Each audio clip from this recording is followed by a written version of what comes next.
Good morning students, मैं पूनम राय।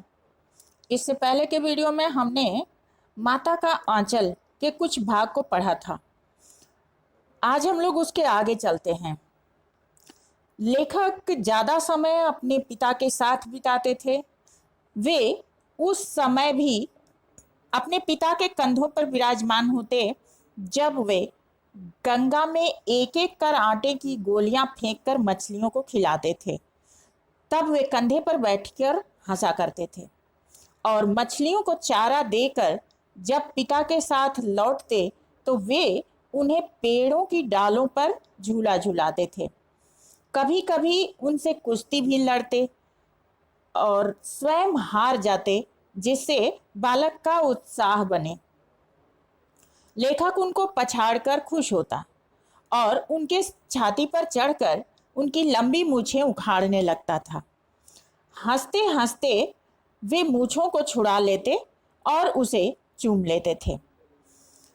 उससे खट्टा मीठा चुम्मा मांगते और बारी बारी से अपना दायां और बायां गाल उसकी तरफ कर देते, आमतौर पर जैसे लोग अपने बच्चों को प्यार करते हैं।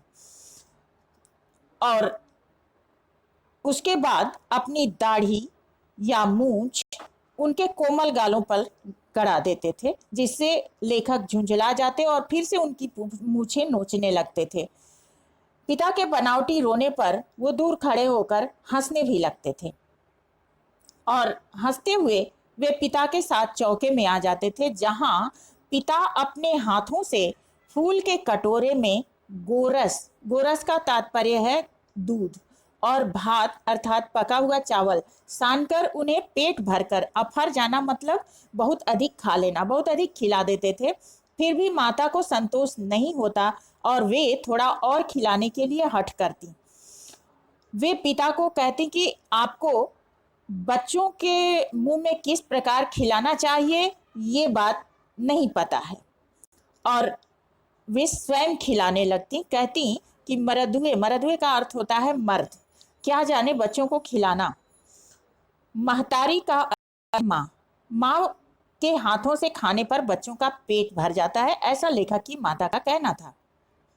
और यह कहकर वह थाली में पुनः दही भात सानती और तोता, मैना, कबूतर, हंस, मोर आदि के बनावटी नाम से कौर बनाकर लेखक को खिलाती, जिसे जल्दी जल्दी खा लेने से यदि लेखक जल्दी नहीं खाएगा तो उड़ जाएंगे ये, ऐसा कहकर वे उन्हें जल्दी से खिला देती थी और लेखक भी मौका नहीं देते थे और जल्दी से खा लेते थे। इसके आधार पर जो बिंदु बन रहे हैं वो इस प्रकार हैं। लेखक माता की अपेक्षा अपने पिता के साथ ज्यादा रहते थे, किंतु फिर भी ये आप कैसे कह सकते हैं। लेखक के पिता उनके साथ कुश्ती लड़ते, उनके साथ जानबूझकर हार जाते, उनकी छाती पर बैठकर लेखक मूछें उखाड़ता था और फिर वो खिलखिलाकर हंसने लगते थे, स्वयं अपने हाथों से गोरस और भात खिलाते थे, उसके पूजा के साथ बैठे रहते थे। इस प्रकार हम कह सकते हैं कि लेखक माता की अपेक्षा पिता के साथ अपना समय अधिक व्यतीत करते थे। लेखक की माता बच्चे को किस युक्ति से खाना खिलाती थी? लेखक की माता को बच्चे के मनोविज्ञान का पूरा ज्ञान था। वे जानती थीं कि बच्चे पक्षियों से ज्यादा प्रेम करते हैं, अतः वे तोता, मैना, कबूतर, हंस, मोर आदि पक्षियों के नाम ले लेकर उन्हें खिलाती थीं।